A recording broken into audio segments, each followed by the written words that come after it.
the network for the AV industry.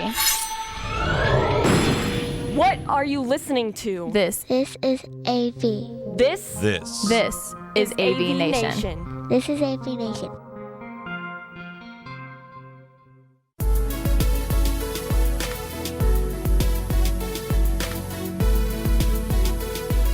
This is an AVNation Special. My name is Tim Albright. I'm your host. What we're going to do today is something that we actually tried to do in Amsterdam at ISE, and just because of the craziness of Amsterdam, to be quite frank about it, and the craziness that was ISE 2020, none of our schedules kind of synced up. So I get to hang out with the folks from AV Jam. I'll introduce each of them in turn. First and foremost, Mr. Jason Ward, how are you, sir? I'm very well, living the dream again, second time with AV Nation. Love being here. And he's got his nice Beastie Boys. If you're not watching the video, he has a Beastie Boys shirt on, so I gotta love that. Also with us is Kev Talbot, who I've also interviewed before. How are you, brother? Hello, sir. It's my second time, actually. Yeah, because you were with at the SCM the 9 special that we did. That's it, and I'm dining out on that for the foreseeable. Yeah, absolutely. Also with us is Noel Kennedy, who's a part of their group. How are you, sir? Very good, thank you. Nice to finally actually be here, having listened to these two, how great everything is with you guys. Sorry about that. Yeah, appreciate it. And finally, the brains behind this organization, Amy Redford. How are you, ma'am? I'm good, thank you. All of you guys work for Involve over in the UK. One of the things that actually Jason and I have talked about the last year or so, Involve joined PSNI, which is a group that's close to our heart here at AVNation. I MC their event in the spring every year, spring, winter every year, their Super Summit. And start with, actually, Jason, I'm going to start with you. The first time I actually ever met you in person, my buddy Chris Nuno and I were over in London for the AV Magazine Awards. Just you came down to London. We had coffee or something in the afternoon, just chatting. And one thing led to another, and then next thing I know, you guys start AV Jam. So what, from your standpoint, was the kind of the genesis of AV Jam and what you guys do? So I came to London for firstly the AV Awards, but I was more interested in the fact that Chris and Mark had invited me to be one of the AV Smackdown hosts. Yep. And you were there at the recording of it as well. I was in the background. You can't prove that I was there. The whole being that far out of my comfort zone, I got a buzz off that. And in that coffee that we all had together on the day before the recording, Chris said something to me, and me being a slow-witted brummie, it took about 24 hours to sink in. And he said something about, you guys need, I'm not going to do Chris's accent, you guys need to go in-house. And I'm like, driving around in-house. Didn't know what that meant. And about 24 hours later, the penny dropped, and I rang these. Said, we're going to do it. And then we got into the office, and the same journey, spoke to Amy and said, do you want to join? And so Amy, we wanted to set you up, Amy, didn't we, as a mythical character, telling us off in the background. I was hid in the background, yeah. And you and Tim Chris inspired it, really. I'm terribly sorry about that. Yes, mate. That's it. Put the blame on me and Neto. I have no problem with that. No, when JP came in and gave you guys this idea, what was your first reaction? Hell no. He does this to us all the time. He comes up with these crazy ideas. It was exciting, to be honest. It's something that I've said internally for Involve about doing more customer-facing videos and how-tos and just all the capabilities that we've got internally that we can, maybe some of us have got faces for radio, that's the way it is, but we can get out there and we can talk about stuff and it helps people to learn things. Yep. So that was my main driver initially. And then when Jace came on and there was something fun, I guess, about it as well, I was all for it.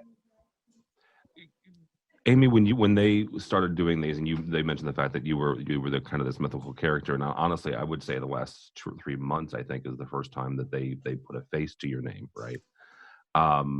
What was some of your first kind of jobs as making sure that these guys kind of all got together and not to be silly, but we all try to have fun, but there's a time when we all have to get wrangled. What were some of the jobs in helping them kind of put a substance and a kind of a fence around these ideas? I think I'm trying to think. So firstly, we did the branding, and then I think we filmed the trailer, which looking back now is quite funny because the amount of outtakes there was just from that trailer, because they all couldn't stop laughing every time the camera went on them. So we did that, which now looking back, it was really terrible, the trailer as well. It was really bad. Then we did the titles, did the little animation of the stick men. Yeah. But it just kind of started as like an idea that we kind of felt like maybe only few people would watch. Would people actually care? And I don't think we expected as many people to actually kind of enjoy it and kind of care about it really as they did. Yeah. Kev, I'm going to get a broader spectrum with you here. We mentioned the fact that you were on SCN's The Nine, which is an annual list that SCN, our buddies over SCN, put together, Megan Dutta, of the 9, influential up and coming young people in the industry. You were part of that group in 2019. AVNation has started to kind of help that and get those 9 together to kind of have a conversation. We typically do it in 2 parts because 9's a lot to have on a podcast. Between that and this podcast and other stuff and the AV and the AM stuff that Chris does, which you guys were actually the host of that a couple of weeks ago, early January, that profile that all 4 of you have gained, and obviously you specifically and everybody individually specifically has gotten a kind of an elevated profile. How has that helped both be in your career, but also in your guys' work and in talking to customers, like Noel said? I think career-wise, massively. I mean, I've said so many times, I didn't do any social media at all. I think I started AV in the AM had been going probably a month or 2. I had a Twitter account, never used it. And I think Jace tagged me in on something because obviously Jace is always the first on everything. He's like a bloodhound. I don't know how he sniffs it all out. But he gets in and tagged me in. And then it went from there. And then we're in that. We're starting doing this. And then, as you said, SCN. I went from doing nothing to, it feels like everything overnight. And it's been the same for us all. And I'm guessing Amy's seeing the same now, as Amy always had a kind of a private Twitter account hidden out the way, did nothing. Yeah. She started this one, and I'm guessing you're the same. Just hundreds of people all of a sudden start sending you things like, what's this? I'm me. I'm stupid. What are you doing? So I think personally that's great. I think as a personal brand, yeah, I think it's done wonders for that. I still don't understand why. And then for Involve, I think just as much. I think what's really nice, we're part of PSNI, and that's a great thing. And we always work as hard as we can to try and promote and elevate that, as everybody does. But what we've found as well is because of us and AV Jam, people that aren't part of PSNI are coming for advice, are coming to us to even say, I know someone in the UK that needs a bit of help, have a look at this for me. And it's just become this, as everybody says, this community. And it really is. And it's pretty mental being part of it, because I'd have never thought something like this existed. Jason, let's talk about the PSNI and the kind of the move here over the last couple of years. First of all, of PSNI, but also with Involve and that. One of the things in talking with some of the U.S. contingents that went over to ISE this year, good friends with a couple of them. One of them said, the reason they went, and this was their first time. It was John Laughlin from CTI. It was his first time at ISE and his group. His kind of one of his main points of going was to connect with you guys, was connect with folks that Involve, was connect with Garish in Mumbai and in Dubai. It was a way to not only connect face to face, but also to start talking about partnerships. How important is that face to face? Not only here in the States, but also for folks here making the effort to connect with you guys, in Europe and in Southeast Asia or wherever you guys go. I think I can't keep up with the growth of PSNI. So there's a dozen or so people where I can put a face to a name, and we might reach out to each other via a Twitter message, via an email, via a WhatsApp, or whatever it takes.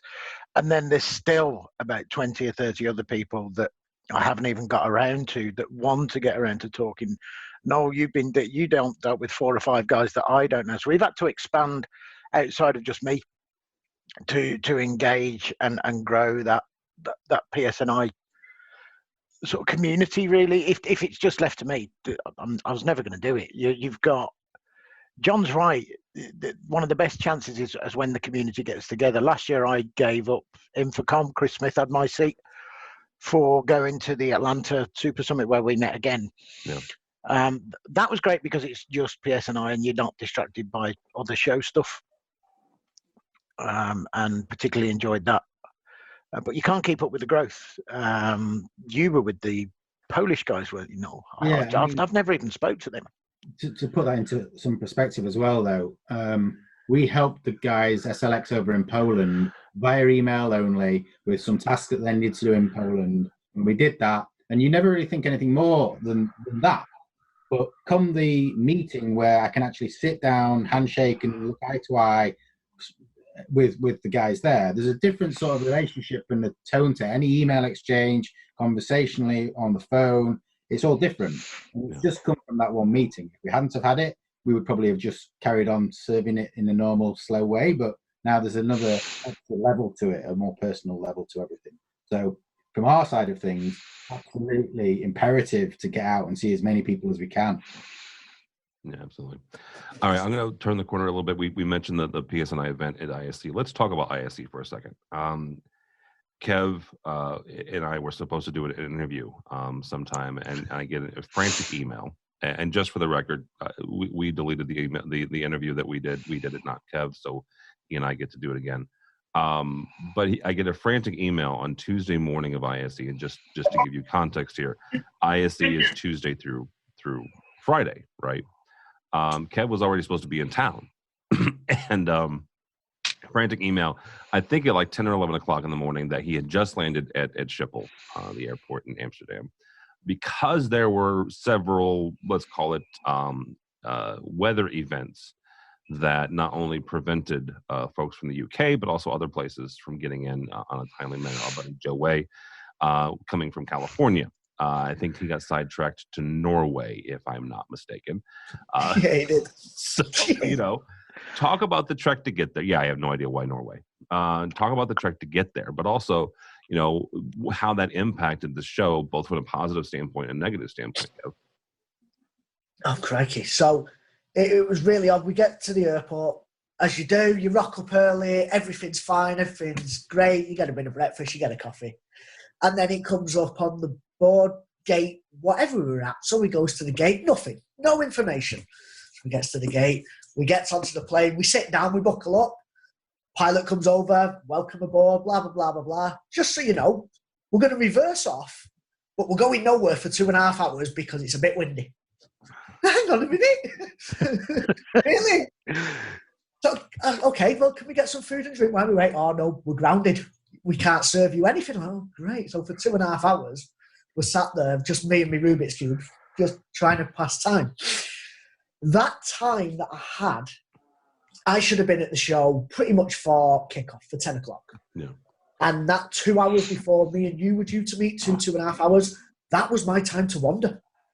Literally, from meeting you till finishing Wednesday, because I'm flying home Thursday, I had back-to-back meetings. So that 2.5 hours was my time to do a little bit of wandering. That went.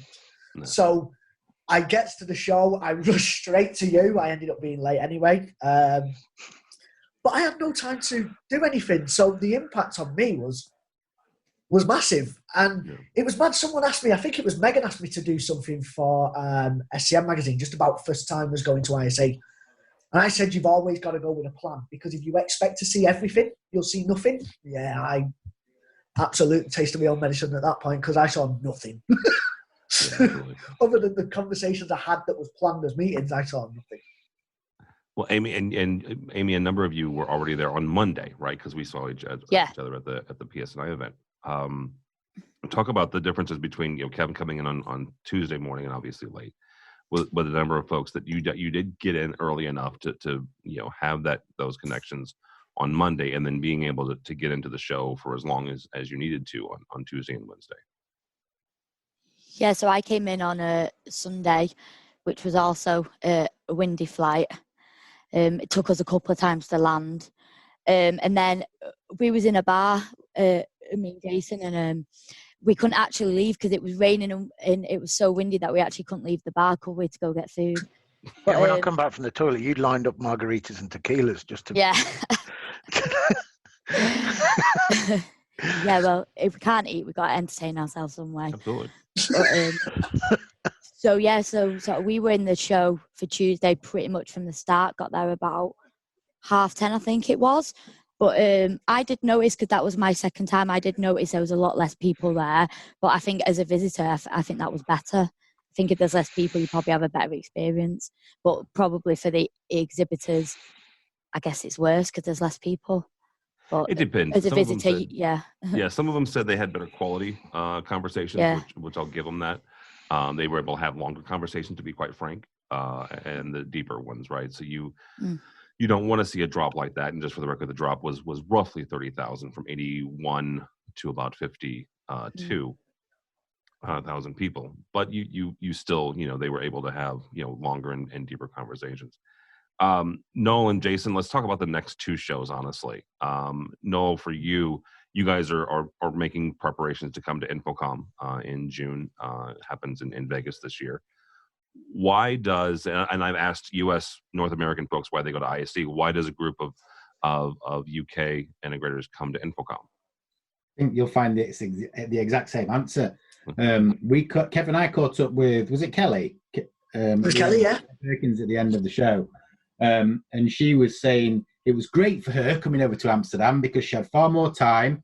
It was far more relaxed in some respects. She could get around and see what she wanted to see and just take it on her own flow. Whereas everything's crazy. We've not got enough time. We can't get from A to B. The show halls is chaos.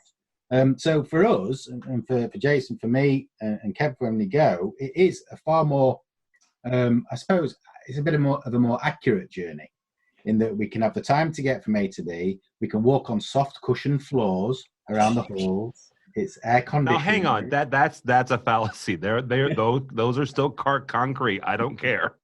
So it's at the end of the day, it's definitely a more relaxed atmosphere. Yeah.